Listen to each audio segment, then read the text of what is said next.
it's summer. It is June 25th, and so I thought it was about time I did a yard update in the backyard. Last time I did that was in a pandemic in April, so about 2 months ago. So let's see what's all growing, which is quite a bit. I moved into my house around 2007. And so I've done a lot to do the landscaping around. I've got a lot of bergamot. A lot of people harvest these leaves, and that's what Earl Grey is made out of. So it's just getting ready to flower. I don't see any flowers. As you can notice, this is my yard. You can tell when you don't spray for chemicals or spray for like crabgrass or anything, my yard is full of plantains and clover, which again, the goal here at the backyard is to build up for myself and wildlife. So, gosh, you can hear my neighbor mowing, but we haven't mowed for a while, so pretty cool. We have definitely supported pollinators in the backyard. So as you can see, here's our garden beds. And gosh, we probably planted those Memorial Day weekend, maybe June. So got some tomatoes, some peppers, some squash, some zucchini, some cucumbers, some gourds, a lot of different herbs and lettuces. Those orange flowers, nasturtiums, are ones that you can eat on your lettuce. You got chard and kale, radish, carrots, beets. Pretty exciting this year. During that pandemic, I had time to plant vegetables and get ready for a garden this year. Now all my hot peppers survived, jalapenos, cayennes, habaneros. My bell peppers that are mild did not survive for some reason. So I've got some micro lettuces. Each one will turn into a head of lettuce. And I got some micro basil that I'm gonna plant. Got my onions and potatoes. So we are ready. It's been pretty exciting. Now, one thing I've been doing is planting milkweed for monarchs. And this may not have been the place where I want to plant because they're starting to grow in my plot. So these plots might end up being flower plots, and I may have to change my vegetable plots somewhere else. But let's go walk around a bit the backyard. If you see Mr. Bean, my cat, look at him relaxing under this beautiful tree with the white flowers. Oh, it smells so amazing. Meow, what you doing? Meow. He's just enjoying. Well, this is a catalpa tree. They're really beautiful. Tulip poplars and catalpas are my favorite. So here's a catalpa. The flower looks like a little iris. They're just beautiful. Now the leaves are heart-shaped. This tree grows really fast, and I'm just looking under it because it is just like the milkweed is host plant to the monarch, the catalpa tree is a host plant to the sphinx moth. So I don't see any yet, but the caterpillars get very large. They're really good used as fish bait for those of us who like to go fishing. So I have not been yet, really would like to. My wild garden is pretty wild. It's mostly goldenrod and asters. We had some jack in the pulpit, some mayapple, my wild ginger, yeah, all my ferns. Goodness, I even have trees growing in my gutter. There's time for that. We'll get there. So yeah, the side of the house, we've got a lot of wild raspberries that we allow just to grow around the garage. So they are almost ready, my black raspberries. Then we've got some of my herbs in my pollinator garden. So a bunch of oregano, the spiderwort. Pretty neat when it rains, the dye from the plant, you see a bunch of purple water drops on these plants. Butterfly weed is also a good host plant for the monarch butterfly in a nectar plant. And swamp milkweed. So the other milkweed we saw was common milkweed. But yeah, in a pollinator garden, you're just, you want clumps of color. Native plants are special and important. Try to integrate different plants.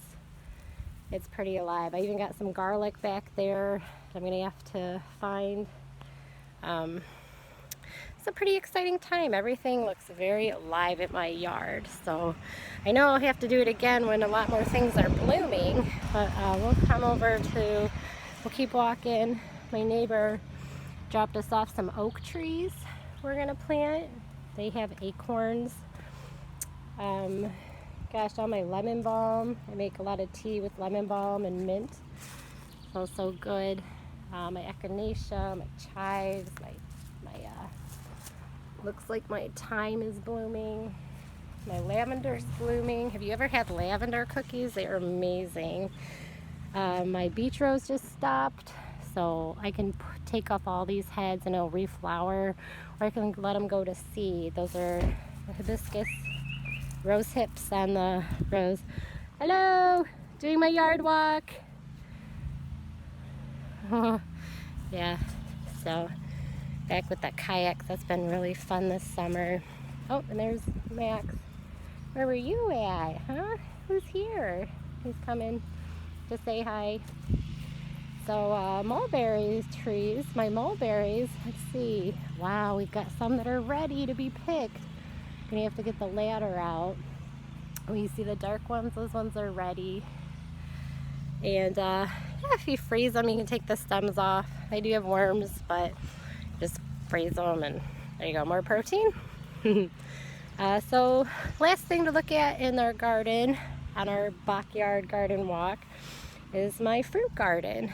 So my blueberries, I still haven't quite mastered them. I think they need more fertilizer. Yeah, they definitely need some help. But there's some blueberries. I just went today and got 10 quarts of strawberries, so I'm going to make some jam. I'm going to freeze some. Speaking of strawberries, there's some wild strawberries growing in my yard. What's amazing about these, the birds love them. They're native, very tiny. They have more flavor than real strawberry. So I got some of those. Quite a bit. I wanted to show you my yard because my husband's gonna mow soon, and just wanted you to see how alive everything is.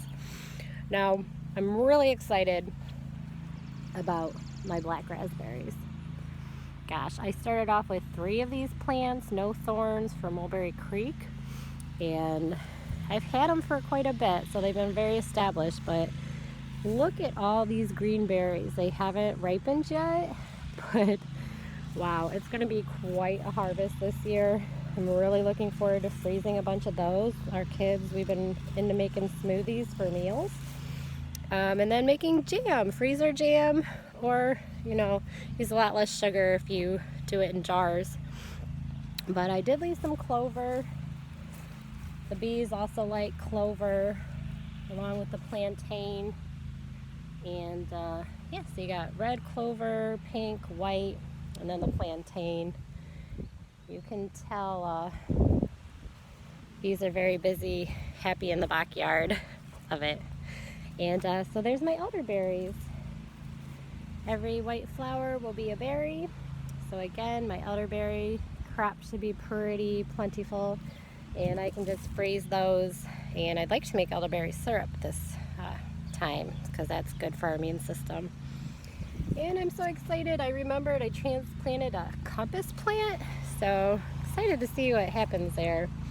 Now, I did buy my own strawberries, but it's going to need to get established.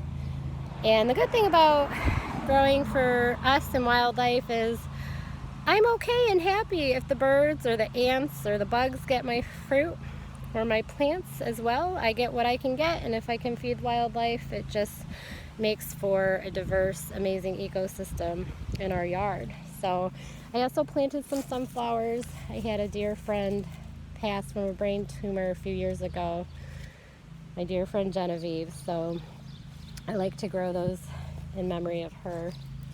Got some zinnias. They say that zinnias and marigolds are good deterrents of insects. And I got those nasturtiums. Remember those orange flowers? They're not open here, but those are edible. You can put them in your salad. How cool is that? Now my serviceberry trees I planted grew quite a bit. Remember that serviceberry is like a grape, combination of a grape and blueberry. So excited for those. And I'm glad I started my raspberry patch this year. It's looking great. I'm just not going to be able to expect a lot of raspberries like yesterday. This is probably the most I'm going to find on one plant. So, but raspberries are my favorite, so I can't wait till they are plentiful like my black raspberries. So, my cherries, oh, good raspberries. So good. Cherries, there's an ant right now eating the cherry. So that's okay.